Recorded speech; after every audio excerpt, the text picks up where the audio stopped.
No, držátko, pěkně motorek. To máme pěkně odstrojený. Za chvíli aj véfuček upadl. Robím zakouřenou čočku. Štartování. To se ještě dá použít. To je v celku. Já z toho vytáhnu.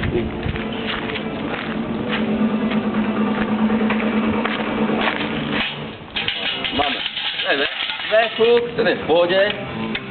No, motor. Na tím se ještě pracuje. Máme pružinku od startování. Kurva. To tam ještě necháme chvíli povařit, ne? No. Ještě páčka. No, vlastně. No.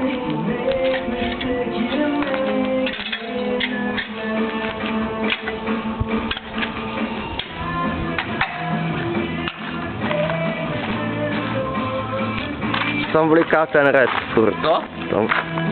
Víš? Jo. Jo, v pohodě, no. Teď můžeme dát vlastně inzerát. Rozprodám náhradní díly ze sekačky. Značka velice levně.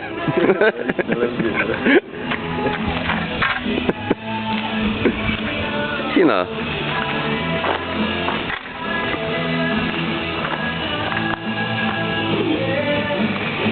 Nevinná tvář. Píchneme do nevinné tváře. On nemá tvář. Čo? Ještě to víc, co tě čeká. No já. Miska plná mlíčka tě čeká. A co není z toho vzduší? No, tak jo. Stačí, že tady kouří to.